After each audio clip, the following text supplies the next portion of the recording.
well, my work is all from childhood. Bouncing balls, tops, spinning tops.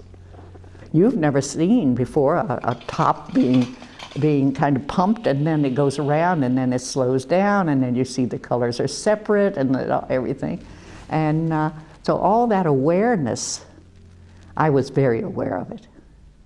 That what I had seen, I had never seen before. It's very exciting. And my childhood was in Roanoke.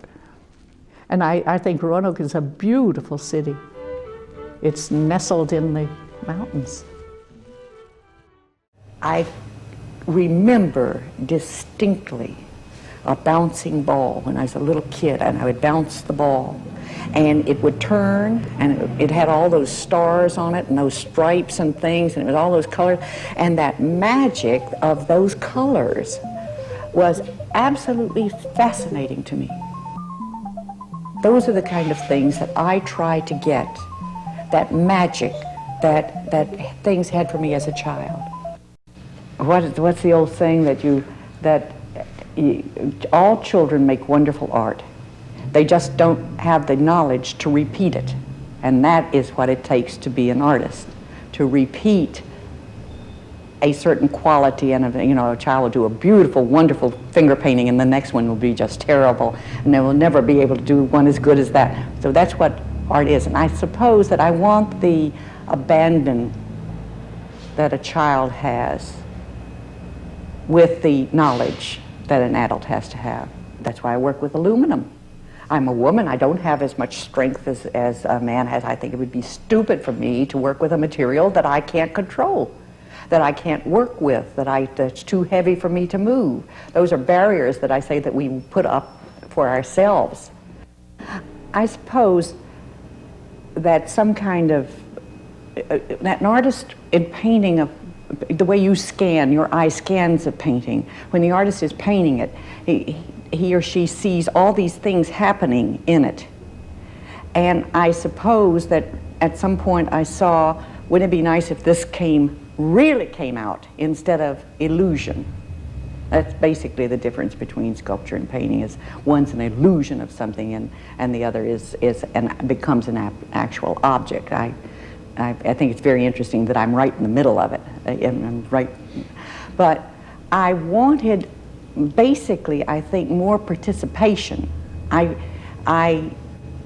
like the fact that people can become involved with my work. During the 60s, after I had done some canvases that came off the wall, they actually were canvases that you could walk around and in between. I still have them, by the way. I remember Elaine de Kooning once saying that she had worked on these big columns, and she said, I still have them after all these years. Nobody ever bought them. Nobody ever bought these. And I'm glad, because it's nice to have them. They take up a lot of room, but they were my first canvases coming off the wall. It was a daring leap when I started putting things on a background. I would paint the background, and that had to work as a painting, and then I would cut up pieces and attach them to this background. And so it's kind of looks like peel paint, but it's to me it was a natural progression. There are certain things that aren't a natural progression. For instance, I don't think it's a natural progression to paint totally abstract. And when I first started painting abstract, things would appear, and I would take them out because I wanted it to be totally abstract. So I'm still able to do that with the shapes of the metal attached to other things. I kind of a symbol, so I guess I would have to say that I'm involved with collage and assemblage, and I love color, so I have to paint. And I like dimensions, so I do a little bit of everything. I think I come more from being a painter than I think more like a painter than I do a sculptor.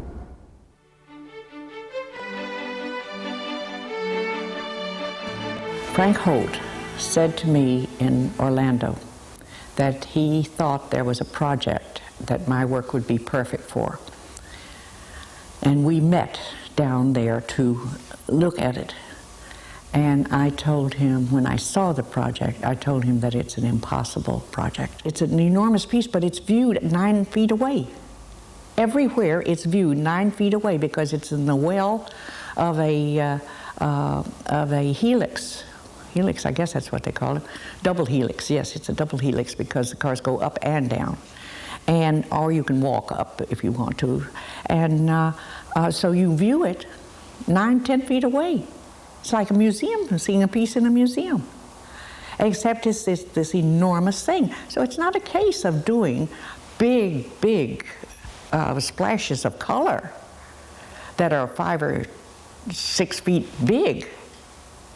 This has to have detail in it because you're actually seeing it as if you were seeing a painting on a wall, a painting or a piece of sculpture, a wall relief.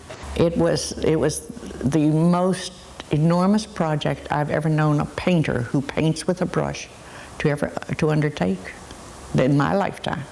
I believe that the building was so pure with glass.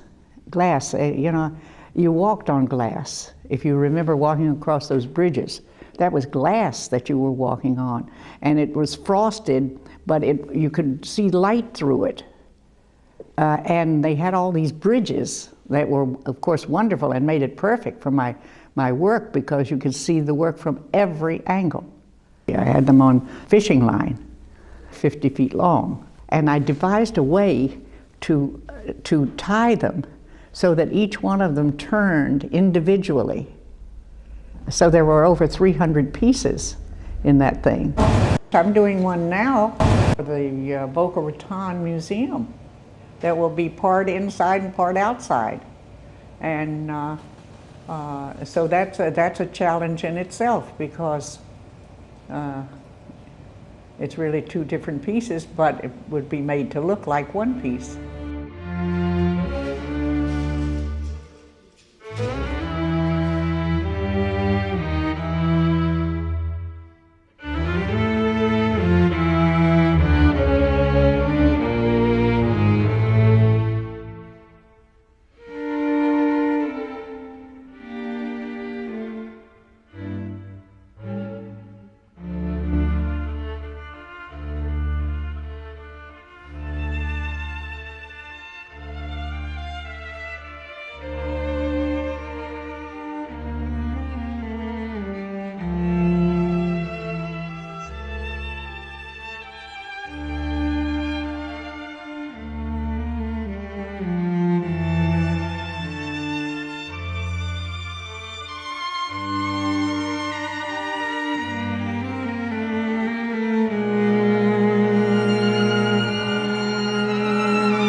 You know what New York has that is essential to me, and I know this from having studios. I had a studio in Hollywood, Florida. I've had a studio in Dallas, Texas, but I always had the studio in New York. New York is the source. It's the energy that somehow or another relates to me and my work, and so I don't think that I could live out of New York and be as productive as I am. I don't think so. I find myself, you know, after a couple of weeks, well, I watch a little bit of television in the morning. In New York, I'm in my studio with no television, no nothing, by 6 o'clock every morning. And when I'm out of New York, well, it's all right, I can get there 15 minutes later or something. Not New York. New York is a demanding place. New York demands excellence. It demands that you do the best you can. Rockefeller Center was the most exciting thing I have ever done. And the first day that I toured the space, they said to me, "You can put things on the wall." And I looked at them. I was shocked that they would say that. And I said, "But these are hallowed grounds." And they said, "I know, but you can put things on the wall. You can." And I realized that they were trusting me. I could do whatever I wanted. So it made me have restraints in what I was doing. I wanted to make it work with a very important building. Rockefeller Center is pure Art Deco. And I didn't try to cover that up. I just worked with it. And I decided that much of the work would be on anodized aluminum because that looks gold. And it's made for outdoors, so it's not going to turn, it's not going to change. And I probably wouldn't have said that I would do something if I knew how high they were. Those panels that were on the walls, one of them was 22 feet. And I had to make those paint those in my studio. Things come to me. I let them come. You know what I say? I'm not smart enough to know what's really I should be doing, so I do it all. And that way, doors open that I never imagined would open. You know, Joseph Campbell, the wonderful Joseph Campbell, who taught at Vassar for 47 years or something, says in his books and in his, that he calls it bliss. If you follow your bliss, doors will open that you never knew existed. And I think that's true.